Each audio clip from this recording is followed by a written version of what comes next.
you won't live to tell.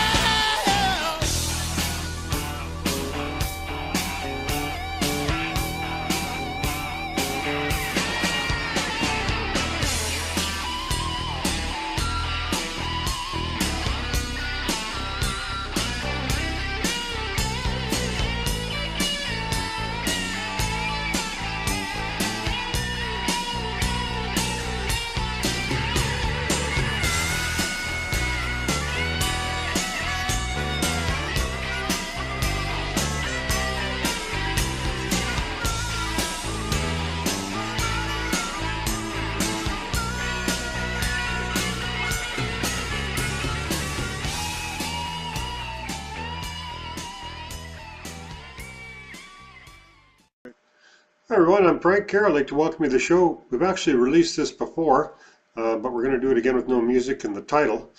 So this is something I shot in 2015 in the summer in Grand Forks, and kind of doing a grid over the whole town here. So if you live in Grand Forks, you can figure out where you live, and I'll explain to you where we are because it's a little difficult sometimes when you're flying along and you're not used to flying to orient yourself. Right now we just come in from town, from the Greenwood side, and we're going straight east, and we're heading towards Christina Lake there, and this is as close as we get to the border here. So this road here is coming up here. You'll see this road coming right in front of us from right to left. That's the road going to Danville, to the border there. You can see that big highway. We're just kind of crossing over it there, and then now we're just coming up to the river. So we're crossing the Kettle River here. That's the Kettle River. It flows down to Danville. And we're continuing along here. You can see a trailer park on your left there. That's Almond Gardens. The next road that we cross will be Almond Gardens Road. And then we'll continue, and we're going to join up with Carson there. So that road cutting across from right to left there is Carson. And you can see the railway tracks are right beside Carson Road. And we're coming up to Braun and Sons Nursery. So this is all nursery. We see those squares there. Those are all trees growing in there. It's a pretty fair-sized operation. We're almost right on the border. On the very right side, we're right up against the U.S. border there. And the road in the middle that we're following is Carson Road. So we're going to continue to travel along Carson Road. Carson Road's a major road here that travels right parallel with the border. So we're going straight east towards Christina Lake there. So the next thing we'll come up with, should be able to see the big Y fire hall is underneath us.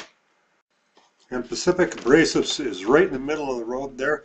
It's a big black pile there. That's all abrasive material. They got slag from the Granby smelter that shut down in 1922. So that's a business. They use that material there for sandblasting material.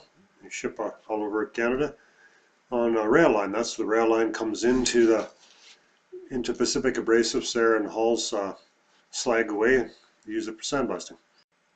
Now the next road that we're going to cross here would be Esseloff Road, and the road just in behind that is Seminoff Road. That's the next road going across from right to left. Now the road off of Carson to your left there, going to your left, right in the middle of the screen there, is Como Road. So it comes right out at the top of the airport there. So here we are, we're carrying on down Carson Road there. There's some more farms there. Quite a few people grow hay and stuff in this area here. And we're continuing between the railway tracks and Carson Road. And you can just kind of see the airport a little bit on your left. There's more nurseries here on your left there in the screen in the bottom left there. You can see the nursery there. Bunch of trees there. I'm not sure what that one's called. And there's a bunch of hay fields. The real green hayfield on the right there, that's actually our place there. We have 25 acres there. So as we carry on here, we're crossing Kenmore Road. To your right there's Loader. That's where Blair Loader's got a spud farm there. Carrying straight on where it makes that kind of a bit of a turn there, that's Gilpin. That's where Gilpin Road starts right there. Carson ends there. And Gilpin follows the river there. You can see it coming around the Kettle River.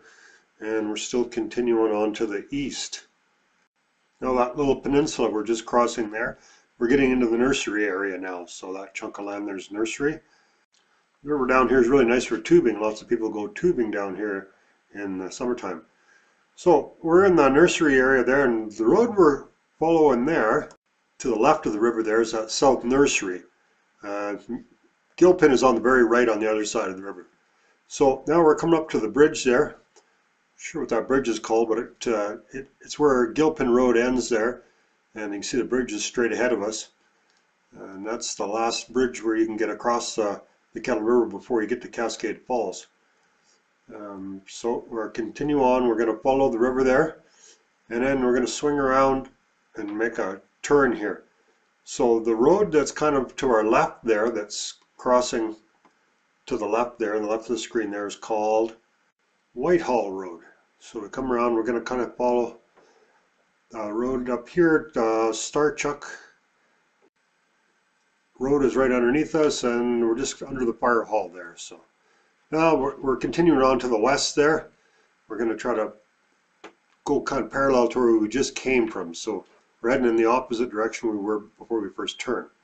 So here we are, we're crossing the Kettle River again, and we're getting down. Next road we'll be crossing would be Darcy Road coming up there. I think you'll see Darcy Road. Yeah, there we go, there's Darcy Road going from right to left.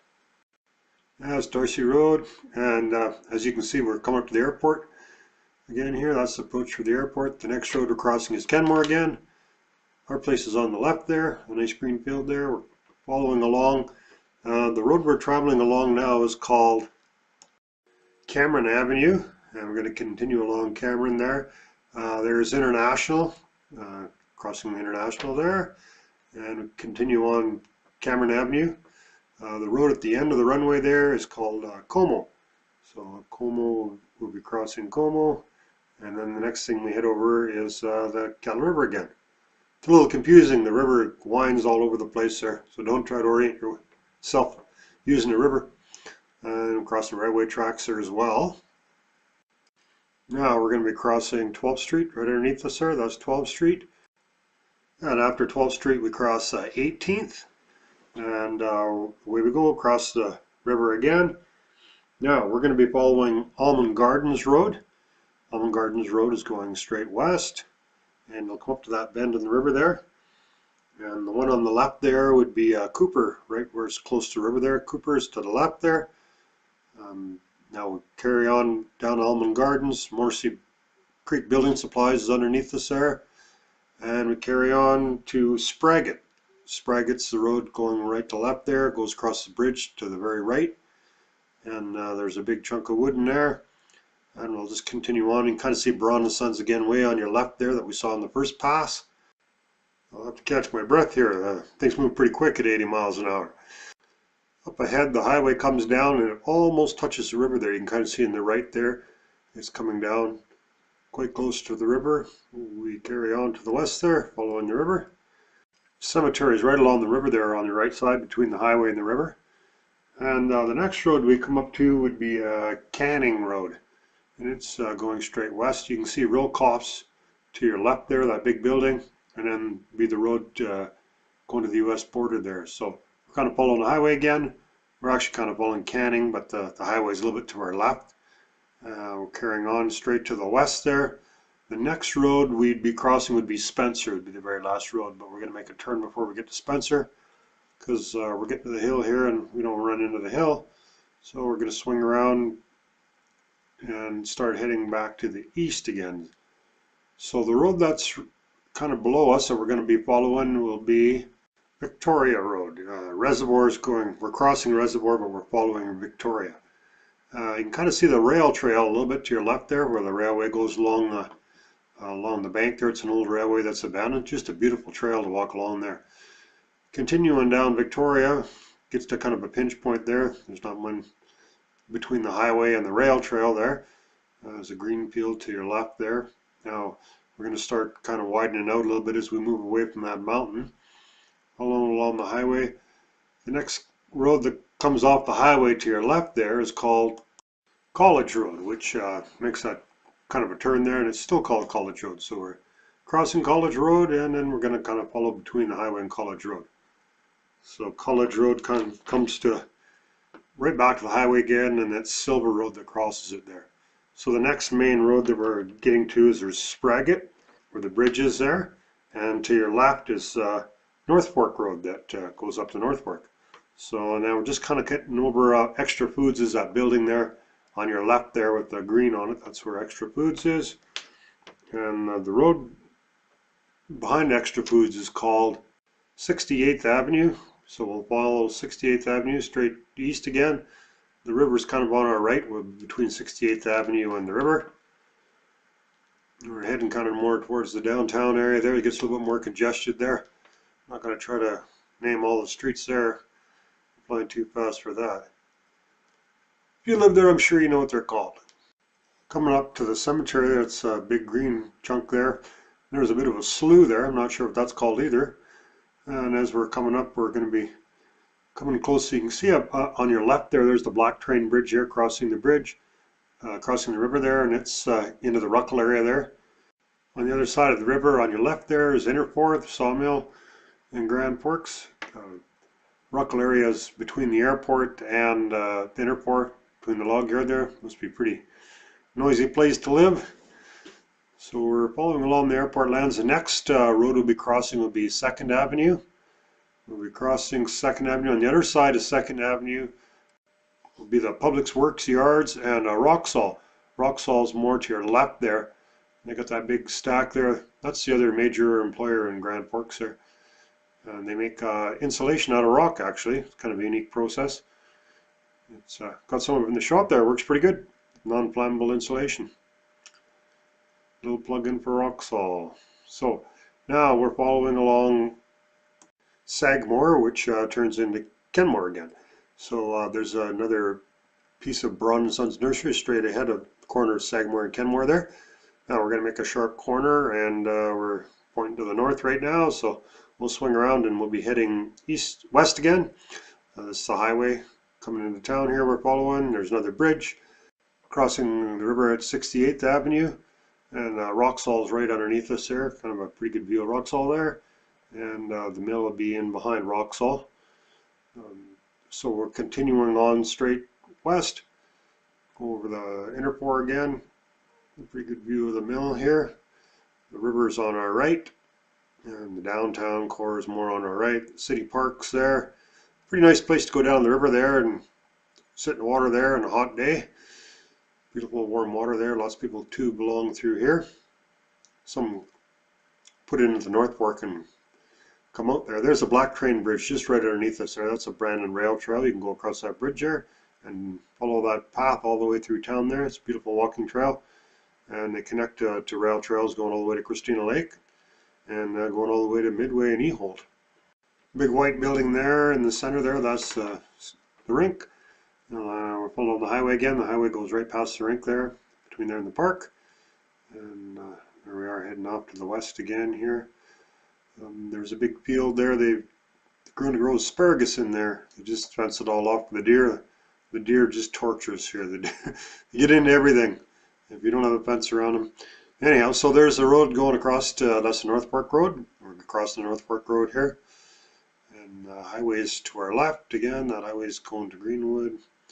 And over the top of the hill here, we're going to make a quick turn here.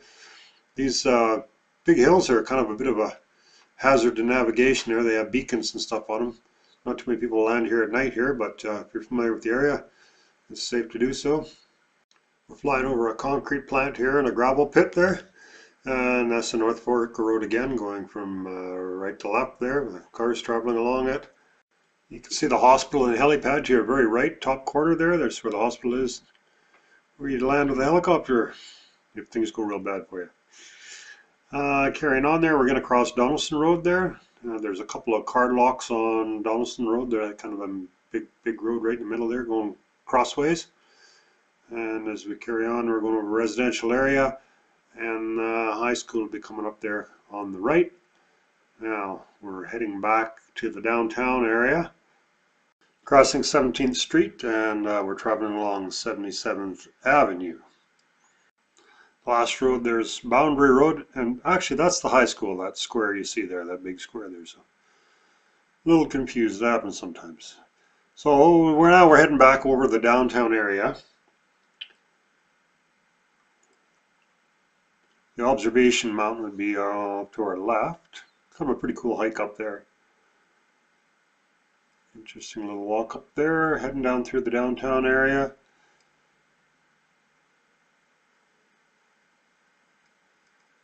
The 2nd Avenue Bridge to your right there.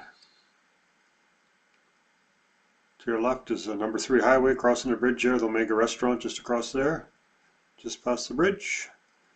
And we're heading kind of to the east a little bit. There's a subdivision up on the hill. Follow on the highway, going straight east, the number 3 highway is on your very top right hand side. Back over the mill. 68th Avenue Bridge right underneath us. Over Roxall. Public Works Yard is coming up next. Unifab, it's another business there. We're coming up to them next. They make a lot of structural stuff, do manufacturing here. So that's pretty much going to take us to the end of our tour. What we're doing now is we're just going to fly over and land at the runway in Grand Forks. So the usual way to do that is fly about 500 feet above the circuit altitude, which would be about 3,300 feet. Check for traffic, make sure there's which way the wind's blowing, and we're going to swing around and join the circuit and land runway 07. So, and of course we make all our radio calls that you can't hear because we put the narration in after the flight.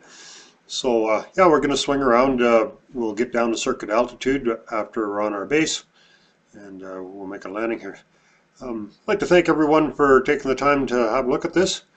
I'd encourage you to join my YouTube channel and you'll be notified of any new movies. We're going to make some more stuff about Christina Lake and more local flights and some flights of interest to pilots in the area also. We're also planning on doing some flights over some of the glaciers around Nelson, Kokanee Glacier and stuff like that. So should get some pretty good film. We got some new cameras ordered and enjoy playing around with them. My YouTube channel is called Canadian Aviation Adventures, so you can Google that, or there's probably a link where you're at now. You could follow it, subscribe to it. So yeah, now we just set our flaps here and we're bleeding up a little bit of speed, getting our altitude down, and hopefully we'll make a real smooth landing here. We usually turn right at the cemetery to make our left base. So now we're on final for runway 07. A pretty long runway here. It's about 4,000 feet in Grand Forks, so no problem getting in there with a small plane like mine. It takes less than 1,000 feet. I normally just land in my hayfield, but sometimes we store it here. We're crossing the river on the approach here. Luckily all these horses are pretty used to us flying over there. They don't seem to be bothered when we fly over. So hope you enjoyed the show, and we'll see you next time.